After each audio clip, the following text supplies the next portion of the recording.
রাসূল সাইয়্যিদুল মুরসালিন রাহমাতুল আলাম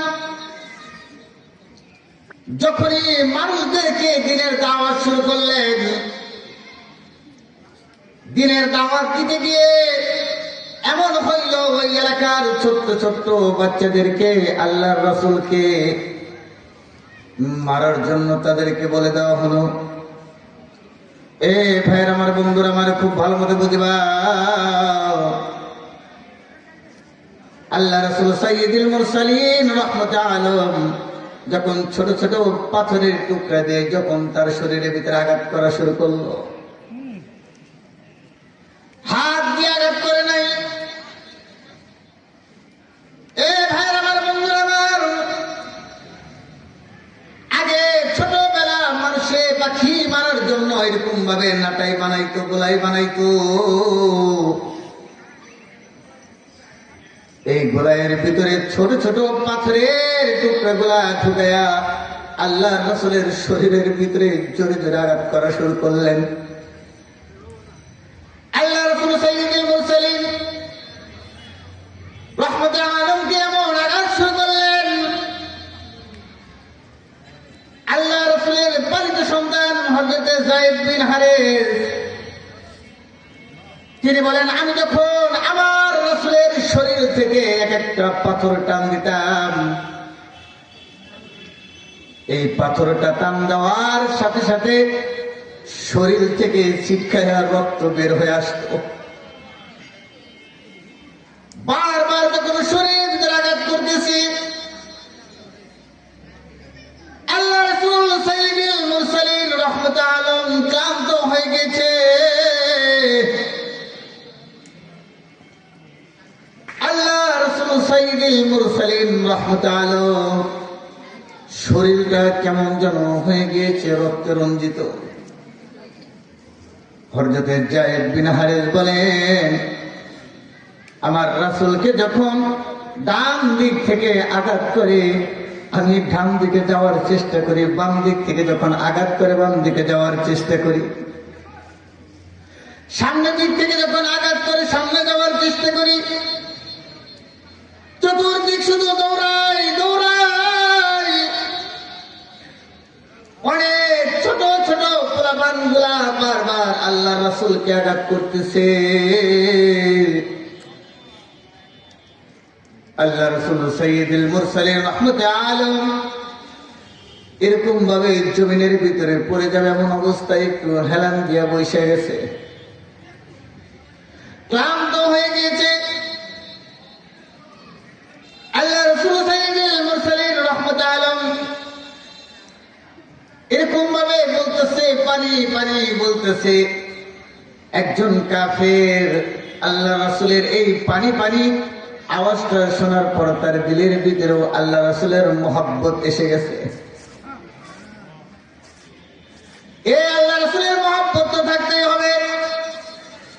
লা ইউমিনু আহাদুকুম হাত্তা আকুনা হাব্বা ইলাইহি মিন ওয়ালিদিহি ওয়া ওয়ালাদিহি ওয়ান নাসি আজমাইন। কেন মহব্বত থাকবে না? কেন মহব্বত থাকবে না? আল্লাহ রাসূল সাইয়্যিদুল মুরসালিন রাহমাতুল আলাইহি এরকম ভাবে হানজালা রাদিয়াল্লাহু তাআলা আনহু তিনি গোসলে যাবেন, এমন অবস্থায় গোসলের পানি মাথায় নেওয়ার পর কে যেন মদিনার গলি দিয়ে বলে, এরে আল্লাহ রাসূল নাই, নবী নাই রে, নবী নাই, নবী পৃথিবীর বুক থেকে চিরবিদায় নিয়ে চলে গেছে। আল্লাহ রাসূলের সাহাবী মাথায় পানি না দিয়া স্ত্রীর কাছে দৌড় দিয়ে গিয়ে, প্রাণের স্ত্রী, ও আমার প্রাণের স্ত্রী, আমার তরোয়ালটা দাও। ও প্রাণের স্ত্রী, আমার রাসূল নাকি দুনিয়াতে নাই, সে নাকি দুনিয়া থেকে চলে গেছে। প্রাণের স্ত্রী, তরোয়াল দাও, আমার রাসূল দুনিয়াতে নাই, আমি এই দুনিয়াতে থাকতে চাই না, এর পৃথিবীর আমার কোনো প্রয়োজন নাই, এই দুনিয়ার সৌন্দর্যের কোনো আমার কাছে কোনো প্রয়োজন নাই। স্ত্রী ডাক দিয়ে বলে, প্রাণের স্বামী, ওগো স্বামী, আপনি তো নতুন বিবাহ করেছেন, আপনার ফরজ গোসল, আপনি একটু গোসলটা শেষ করে আপনি যুদ্ধের ময়দানে যান। আল্লাহ রাসূলের সাহাবী ডাক দিয়ে বলে, এ প্রাণের স্ত্রী, কার জন্য সুন্দর করে গোসল করব? আমি কার জন্য সুন্দর করে গোসল করে দুই চোখ দিয়ে আমি তাকে দেখব? এ আমার রাসূল তো যুদ্ধের ময়দানে, আল্লাহ রাসূলের সাহাবী যুদ্ধের ময়দানে দৌড় দিয়ে চলে গেছে। যুদ্ধের ময়দানে যুদ্ধ করতে করতে আল্লাহ রাসূল নাই, সাহাবার দিলের ভিতরে শুধু আল্লাহ রাসূলের না পাওয়ার যন্ত্রণাটা বারবার করে কুড়ায় কুড়ায় খাইতেছে।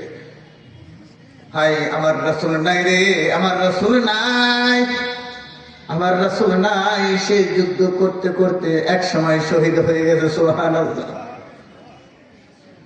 যুদ্ধ করতে করতে নিজের জীবনকে উৎসর্গ করে দিয়েছেন আল্লাহ রাসূল সাইয়্যিদুল মুরসালিন রাহমাতুল আলাইহি। যুদ্ধ শেষ হওয়ার পর সমস্ত লাশগুলা এরকম ভাবে খুঁজতেছে আর বলতেছে, তাদেরকে নিয়ে আসো, কারণ যারা শহীদ হয় তাদেরকে গোসল দিতে হয় না। এ ভাইয়ের আমার, বন্ধুরা আমার, এরকম ভাবে শহীদ লাশগুলা খুঁজা খুঁজা আল্লাহ রাসূলের সামনে নিয়ে আসতেছে। দূর থেকে একজন পর্দাওয়ালী মানুষ, একজন মেয়ে ডাক দিয়ে, ইয়া রাসূলুল্লাহ, ইয়া হাবিবাল্লাহ, ও আল্লাহর রাসূল, আপনি যুদ্ধের ময়দানে যে সাহাবাগুলা শহীদ বরণ করেছে, ও আল্লাহর রাসূল, সবাইকে গোসল ছাড়া মাটি দেন, কোনো সমস্যা নেই। ও রাসূল, আমার স্বামী সে রাতে আমার সাথে মিলিত হয়েছে, সে ওই অবস্থায় যুদ্ধের ময়দানে চলে আসছে। ইয়া রাসূলুল্লাহ, ইয়া হাবিবাল্লাহ, আমার স্বামী আর আমি মিলিত হয়েছি। আমার স্বামী গোসল করার জন্য গোসলে গিয়েছে, এমন অবস্থায় মাথায় যখন পানিটা দেওয়ার জন্য মাথায় যখন পানিটা এসে, এমন অবস্থায় কে যেন মদিনার গলিতে গলিতে বলে, এ আমার রাসূল নাই রে, আমার রাসূল নাই, আমার রাসূল পৃথিবীর বুক থেকে চলে গেছে। এই ঘোষণা কে যেন দিচ্ছে, আর আমার স্বামী আর গোসলের পানি উপরে দেয় নাই। ও আল্লাহর রাসূল, আমার স্বামী আমার কাছে গিয়ে বললেন, আমার তরবারটা দাও, এই জীবন আর আমি রাখবো না, যুদ্ধের ময়দানে যুদ্ধ করতে করতে জীবনটা শেষ করে দিব, কারণ আমার এই সুন্দর চোখ দিয়ে তো আমি আর আল্লাহর রাসূলকে দেখতে পারবো না। আমার রাসূল পৃথিবীর বুক থেকে চিরবিদায় নিয়ে চলে গেছে, আমি তো আর আমার রাসূল